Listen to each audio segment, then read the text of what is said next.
Hi, everyone. Our guest today is Anuj, a leader whose career is beyond the confines of traditional roles, be it product management, product marketing, driving innovation, engineering, or honing the strategic skills. So, hi, Anuj. Welcome to the show. Thank you so much, Vidhi, for introducing me and really looking forward to this conversation. And good to see you after a while. It feels good connecting after a long time. So, we all keep hearing how transformative AI is, how it is reshaping the way we live or the way business is used to operate. Now, no doubt it has a great potential, but I believe there is another side to it, the risk that comes with it, calling for responsible development.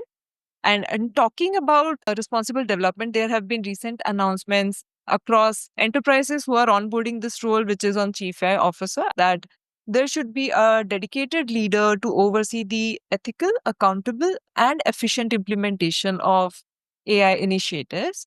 So let's start with discussing whether this role is even warranted and does it hold any merit in your eyes. No, I think great question to start with. Like you start with why at the outset. I'd like to give a perspective on importance of this role by just narrating two incidences. I think one instance is from my career. I think I'm talking about the time around 2012, 2013. I was leading a globalization engineering team, and our charter was simple that we wanted to make the products which are world ready, which are ready for not only US markets, but for the markets globally. And one of the big problems that business came to us with, which we were obviously aware at that time, was that there was a huge gap between the time when English product is released, there were around 30 products, to the time when, the last language was released, like which was, I think it was around 6 to 8 months. For example, English is released in January, the Chinese or East Asian languages used to get released in August timeframe, which was a huge blow to the business. And we were trying to find solutions to this problem. And we did like analysis of this. And we figured out that one of the main reasons the delay in the process is because of the manual effort translators are putting in to translate the strings, right? Which takes a lot of time towards the end. And we thought of solution, and one of the viable solutions we came up with was to, leverage machine translation. And mind you, I'm talking about 2012, 2013, Yeah. where Google Translate was there, but I think, we tried that, but it was trained on very large corpus of data, and it could not give us the accuracy that we were looking at. And as a result of that, we researched and figured out a statistical machine translation open source engine known as Moses. We trained it, went through a lot of iterations of training it, making it better, and eventually this whole project was a success, right? I think we could shrink the time a greater degree, the time between English and the rest of the languages. But I think if I look back at this case now, or even like 4 or 5 years after this project got released, I think one of the perspectives that I had was this was a project, and there were a few projects that we came to know were happening in pockets in the organization. But in absence of a leadership role which focused on artificial intelligence, machine learning kind of project at the leadership level, in the foresight, there was a lot of opportunity cost organization have to make. I think there were no strategic directions around it. Had it been there, I think we could have seen much greater adoption of AI across the products there. And also, I think I would also expect this role could have initiated collaborations across departments then. Okay, this is one instance. I think the second instance is more, which is in the public domain, which is so Google had a Google Brain team. I think it came into existence late in 2000s and early 2010s. The focus of Google Brain was essentially on coming up with integrating AI with the existing product, call it photos, maps, email, overall workspace, etc. And they came up with a lot of successful integrations that we have been leveraging at the background. And at the same time, around 2014, Google also invested in, I think, acquiring DeepMind. And with the focus of DeepMind was totally different at that time. It was totally on research. Like, given the depth of this space, they felt that, we need a separate research wing there. Fast forward to 2013, and Mind also came up with a lot of good, groundbreaking innovation, AlphaGo, AlphaFold, and a lot of other stuff that they contributed to. Of course, not many of them were monetized given the research focus of this group. But fast forward to 2023, being hit by tsunami called ChatGPT OpenAI, I think they realized the importance of having sort of a cohesive AI team and AI strategy. They could no longer afford AI direction being a very sort of a split under different leaderships. So organizationally, they realized and they merged in 2023. Both these teams was merged, and I think Dennis Hassabis came into picture as a leader of this group. So the idea behind this merger was understanding, of course, realization by Google, even though they have been like far ahead in the space, they could not retain their competitive advantage because startups were just coming after them. I think to me CAIO role is more a metaphor for providing any role which is providing a sort of a unified leadership so that there is a very precise AI strategy which is being followed. There is a someone who is championing the cause of responsible AI adoption, someone who is thinking about AI as AI, bringing in AI first culture in the organization, someone who is really horizontally acting as a unifying force in the organization who can really you know uh, get the AI at the forefront of the overall development and the product conversations which is happening. So the idea is there has to be, in my mind, a central sort of a function leadership who is providing the directional guidance around the AI adoption and ethical and AI governance and managing the AI risk, and also being a voice of AI in the board and the leadership conversations. Yeah. So Anuj wonderfully put a valid point, and I'll just double click on that before we go ahead. That role could be, it's about the kind of responsibilities that come with this role. The title could be anything, and I'm a big believer of that. Which means that today there might be executives who are holding, a vice president, a VP of AI or director of AI, and they might be still doing this kind of role in their current capacity. But just want to check on that. Do you think that having an executive position gives a certain kind of authority to execute what is expected out of this role? Yeah.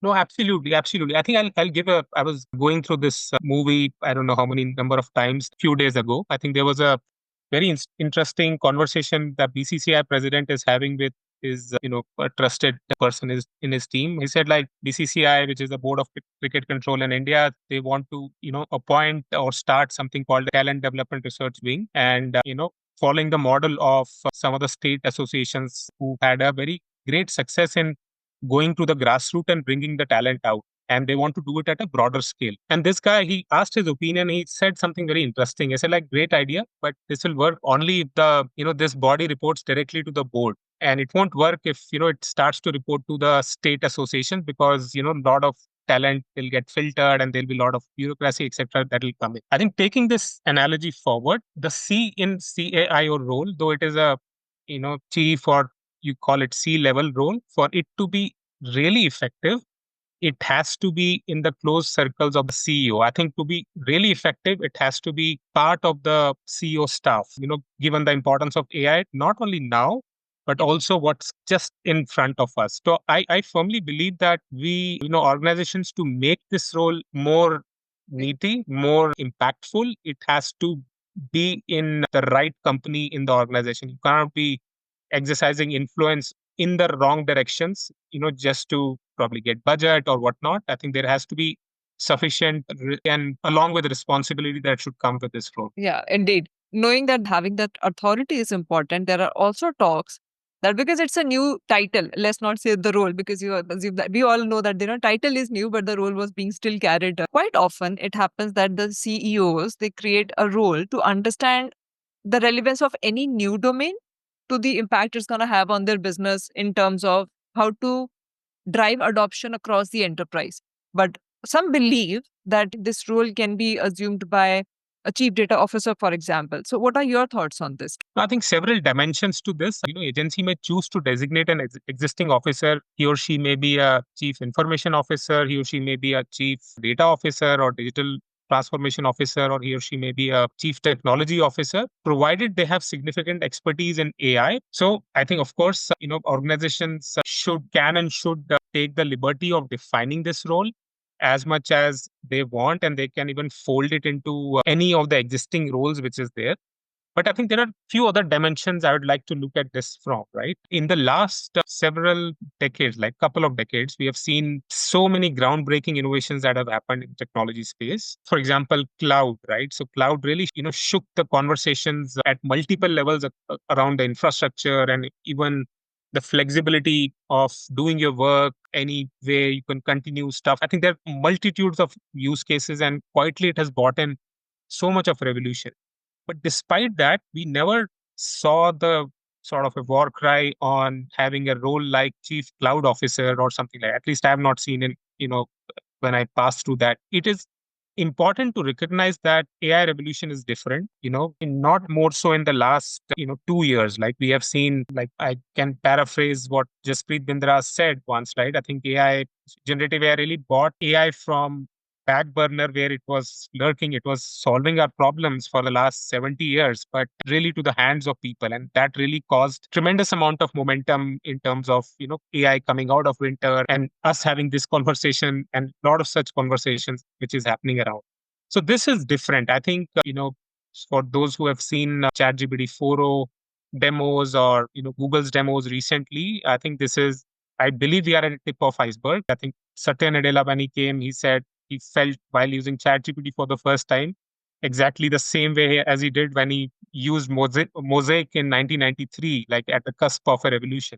So we got to be thinking of AI and the roles and the organization structures that we create, keeping this view in mind, right? Otherwise, we'll be losing. And folding this role into a role like CDO, and I won't like be probably very blunt here, because CDO roles historically was not very, it has always been loosely defined. I think its goalpost kept changing over the years. I think started in mid 2000s, started as it started with the intention of, or with the goal of making data as a strategic asset to help organization drive digital transformation, to help organization enable data driven decision makings. And over a period of time, this goalpost kept changing. And now, as we are having this conversation, it is important.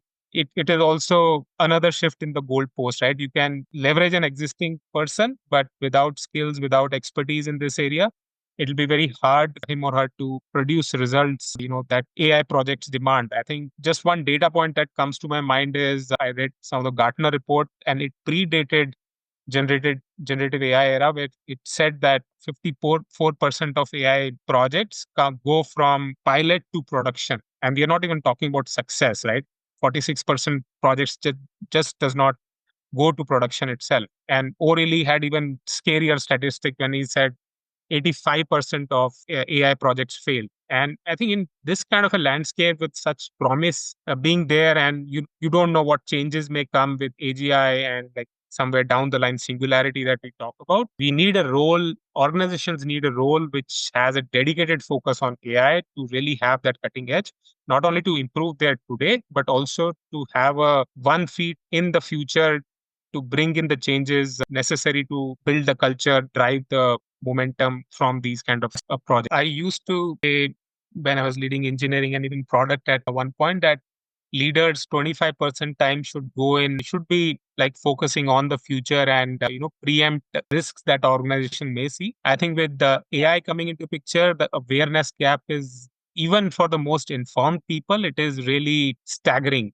And I would like revise my statement to say that a role CIO or whatever it is called has to have at least 50% focus in the future and the 50% focus in current, primarily because I think we are in the last like 1.5 2 years, we are in a space where really decades are happening in weeks, and we got to be, I think, to have that cutting edge in the organization, you really need to be on top of your game. Yeah. Who else do you think are the key stakeholders to make sure that there is a very, synergetic collaboration? And then actually, I believe AI is not a one person game. Even if we have a dedicated person for this, we need that cross functional alignment. So who are those folks that you see are, pivotal to get this role successful? I think if done right, I'm reminded of, like, before I come to that, when Steve Jobs came in, Apple came in with iPhone and a lot of design revolutions that were happening at that time. And one of the things that I learned, and the person who did this role, she did it tremendously well. And one of the secrets of her success was that she didn't think of design as a mindset, right? Design is something that has to be imbibed, whether you're HR or accountant or or an engineer or a tester or a project manager, and so on. And so, like I said in the beginning, this role, for it to be effective, it has to be reporting into the ultimate leadership in the organization. At best, each and every one of the direct reports of the CEO, I think, is something that this role should work in influence. For example, you already talked about a couple of roles. Of course, I think there is a very significant product play here. I would also include the chief legal officers in the company, because when the conversations come around ethics and data, I need to involve those teams. And I'd also bring into conversation chief revenue officers, because in the end, businesses wants result, right? I think right from the time this role is created to the time the value is being extracted out of this role, what chief revenue officer's guidance is also needed. And his on the other side, the chief AI officer has to also play a role of educating the people around what's possible, what's not, and despite all the hype which is happening around it. And to truly build AI culture in the organizations, collaborate very closely with HR or chief learning officer or whatever that role is called, to ensure that there is AI literacy drive which is happening in the organizations. Much like we have seen in the security space, there are security trainings. Pretty much, the depending upon the scope of the product and the nature of the organization, the extent of collaboration with each of these functions may vary. But in the end, for this role to be successful, there has to be very, very strong partnerships that has to be developed. There is a very strong focus on education that needs to be done across the board. Yeah, talking about this and the recent search that's happening in AI about building systems which are secure by design, and cybersecurity is another skill in high demand, and talking about your experience as well on this. How do you see these two roles, creating synergies, and what are the possibilities that can arise from there? No, no, absolutely. I think, CISO role has been at the forefront of cybersecurity for a long, long time. I think it's been in existence for probably close to a decade or even more. I think I know a few people who have been in CISO role for a long, long time. I feel both security and, they go hand in hand. I think there have been numerous instances, the intellectual property into the generative AI code, and it became a big issue. So there are guardrails that needs to be built to educate. I'm sure everyone wants to be efficient. Like we used to have BYOC, bring your own computer. Now there is a bring your own AI. So people are bringing in their own AI tools, Yeah. and so there has to be enough guardrails which has to be built in for them to operate in a sort of a safe setting. Okay, and that's where the collaboration between CISO and CAIO roles is very important to drive that right kind of behaviors in the organization, so that it is AI is more leaning towards getting the real business benefit. When I say cost, I'm not like demeaning the role by any means. The point is that there is also a big the revenue is a big revenue gains, and the business gains is a very big sort of aspect that kind of drives companies to create the goals and do the roles and do the investment there. And yeah, I think just one last point with respect to CISO role. Traditionally, this is one of the roles that has struggled, because it has never been the C in this role. It's not part of the C. CISOs end up reporting into CIOs or some intermediary there, and which is fine, which is the organization's decision. But I've seen, like, there are a lot of budgetary struggles because you don't have access to CEO as much as you would have wanted. You don't have access to CFOs as much as you would have wanted, and that's where a lot of push and pull is there in the organizations to get the right kind of budgets to execute projects. And I do hope, and that's why I said, like, CAIO role, for it to be effective, they can better learn from how CISO role has evolved over a period of time. Agree. And you also mentioned at some point about the investments and the revenue aspect of it. There are reports and the statistics which say that most of the organizations do not even break even. And the numbers that you were also giving, that most of the POCs fail. The value realization part of it is not that easy in such kind of projects and initiatives. So what's your take on how can an organization assess the ROI of such kind of initiatives? Yeah, that's a very important question, a very valid one at that, because, and more so now, I know the cost of the models, running these models is reducing by the day, but they're still very expensive, and they thereby demand the scrutiny from the leadership that, we have invested so much in AI, what came out of it. I was speaking with, someone from retail industry, someone from automotive industry. They very recently, I think in the last week or so, and they came up with their own AI projects, and they had, really anecdotal stories of not AI not living up to the full potential to stay, say. So it's important that, both, leading and lagging indicators are measured over a period of time. So my approach to measuring AI projects or any of the tech projects is, slightly dated, but I think it is effective. I think it goes back to the days when I was learning quality management. I think there was this technique which I ended up using in almost everything I did, a major project that I ran in my career. It is called as goal question metric. Very simple. It really talks about a structured approach to measure the success of a project. And it starts with defining a very, very clear goal. It starts with then identifying the questions that we'll use to assess the progress towards that goal, and then we start talking about metrics that can help us measure our progress towards answering those questions which is there, right? So I think, again, one of the sessions I was having with one of the founders, which is known to me, I think they were working on leveraging generative AI to build a chatbot for customer support, which seems to be a favorite use case of many Gen AI projects which are happening right now. So the idea, then we identified goals that you can think of enhancing customer engagement by like 35% in the next 6 months using generative AI to build a bot for customer support. And if you look at the kind of questions that you will use to track the progress around these goals, from both business and technical standpoint, business standpoint, like, did this chatbot help me impact customer satisfaction scores or NPS scores, or did it reduce the average response time in customer inquiries? Did it how many customer issues are resolved, etc. And from technical side, you start talking about, did it generate the accurate and relevant responses? How many times, the chatbot had to defer the question to a human operator, right? And how quickly does it respond to queries? And is the model learning and improving over time? Things like that.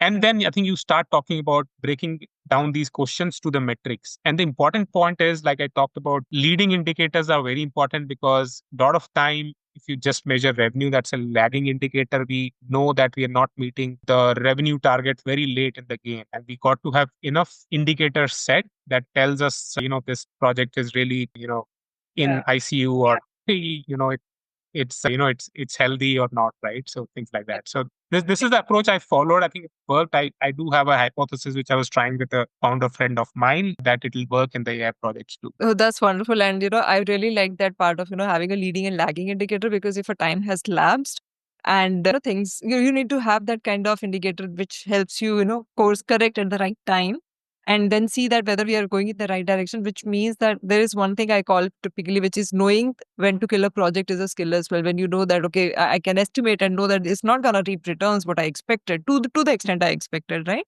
And then taking that decision is all number driven. It should be data driven. So that's why my focus is more on that. And I really appreciate when you gave that whole view about how to look at ROI. So that's wonderful. This we have come towards the end. And thanks for sharing these insights. It was great to hear those nuggets on the significance of this role and the collaborators that it requires to be a successful one. Thank you so much.